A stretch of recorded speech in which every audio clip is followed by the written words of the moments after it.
What's going on? Michael Durr, Top Speed Golf certified instructor. Now, we've all gotten to the point where we're on the range and we can make a slow motion rehearsal exactly the way we want to do it. You know, we get up here, we shallow the club out real nicely. We all know we want this club to shallow out into the slot. We want to square it up into impact. But then you go to swing and the first thing you see is we steepen this club out. Now, the problem with this is the practicality of the slow motion rehearsals. If we can get the right reference points and we can work on the right mechanics, then we can start to apply what we see in the rehearsals, where we see this club shallow out, get into the slot, and get in this nice, beautiful impact position. So what we're going to do is we're going to reference the club head and the butt end of the club so that we have very simple things to key off of. And what we're going to do is we're going to take care of one move that's going to take care of both shallowing out the club and squaring up the club face. So what we're looking to do, just kind of an overview of what we're looking to do at the top of the swing, we want this club to lay off, we want it to shallow out, and at the same time we want to be able to come in to impact squarely. So we can open up as hard as we want, the club face is already square, and we can hit nice crisp shots all around the course. It's a very easy, repeatable motion, but again, we have to have the reference points to be able to do this. So again, we're going to key off of the club head and the butt end of the club. When we go up to the top of the swing, what we're going to do is we're going to notice that the club is going to be on the outside part of my body and the butt end of the club is going to be inside on the target line side of the body.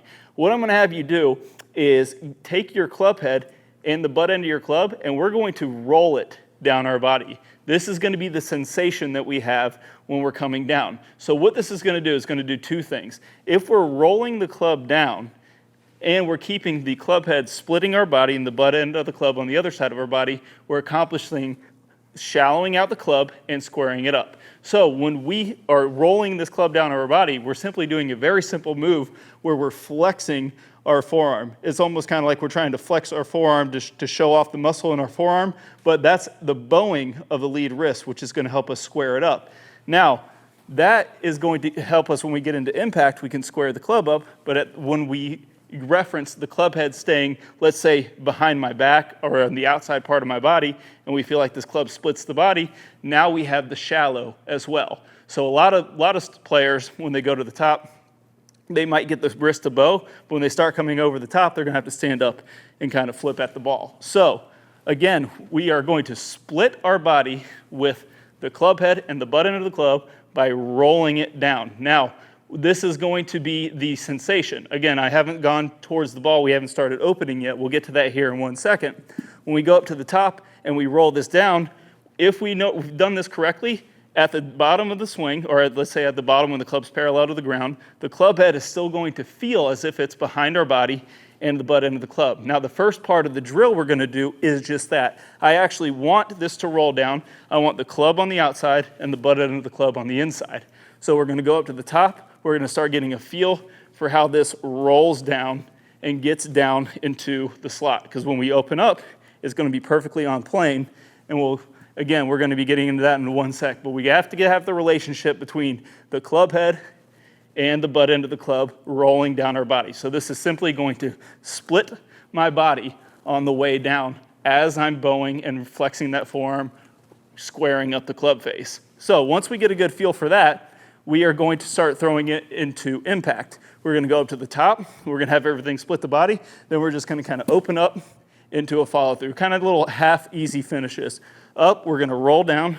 I know that this is correct because the club's on the outside, butt end of the club is on the inside, and we're going to turn through the shot. Once we get pretty comfortable with this, we're going to go up to the top and we're going to start putting this into motion. I'm going to roll the club down as I open up into the ball. So I'm going to really feel as if my club actually gets way behind. This is the feel I'm going to have.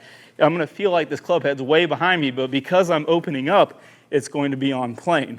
So we're going to come up, and you can see I'm actually feeling this happen as I'm opening up. So once we get a really nice feel for this club splitting our body on the way down, and we're rolling at the same time. Remember, we're not just dropping. We want to get the logo of our glove pointing down towards the ground as we're shallowing this out. If we leave this up, then we're kind of into flip city, and that's going to be the only way we're going to be able to square up the club face. So again, I'm rolling it down all in one motion. once I get pretty comfortable with that, I'm going to hit some nice easy shots where I start getting that same sensation. So you can see it's going to come out nice and low. If we're doing this really, really correctly, it's going to come out really, really low, just like you saw there. But the whole idea is I'm starting to get some practical application to shallowing and squaring up the face just by keying off of the club and the butt end of the club, splitting my body.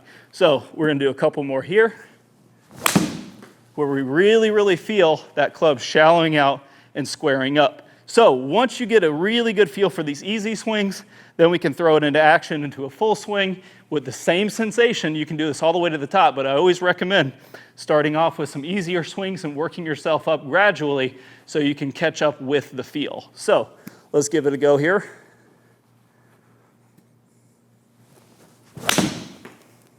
Okay, so pretty solid, but I left it a little bit off to the right. So this is another beautiful part about this feel, this application to shallowing out. I know from that swing that I didn't roll this wrist down enough. I know I shallowed out nicely, but I must have not let the logo roll down too much. So what I'm going to do on this next one is overdo it just a little bit, and it should give us a little bit more of a draw.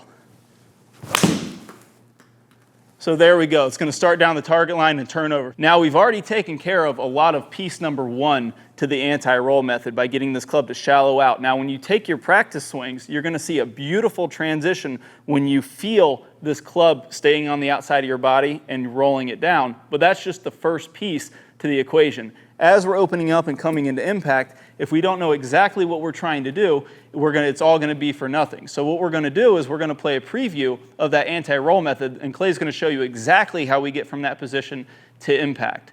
So if you want to check out that video in its entirety, go ahead and click on the iCard that's popping up in the screen right now. If you don't see that iCard, that's fine. You just click on the link in the description below, and you can see the entire lesson. Let's go ahead and get started. So here's the bottom line. If you've been taught to roll the club in the early downswing, that causes the shaft to get steep. And that steep club causes all your problems. It causes you to hit it way behind the big hitters and way inconsistent with your quality of strikes. So you're in the tall grass and the trees and the hazards all day long. Now the great news is this. There's really only two pieces that you need to know to fix all these problems. The first one is we need to learn the proper way to square up the club face. Instead of rolling the forearms and getting steep, there's another way that the pros do this. Once you learn this right way to square up the club face, then you can shallow out from the inside and everything starts to fit together. Now I'm going to teach you this right now in what I call the anti-roll method. You may also hear this called the motorcycle move or the tour twist, but let's walk through exactly how to do that. Now what I want you to do is go ahead and go kind of in the last parallel in the downswing. So here I want my hips to go ahead and be opening up. I want my club to be parallel with the ground, and I want my hands to be in front of my right thigh. Now, when I take my grip, you're going to notice that when I do this, the club face is basically straight up and down. So if I'm looking at it from this angle, you'll see the face is straight up and down, and my logo of my glove is pointed out in front of me. Now from there,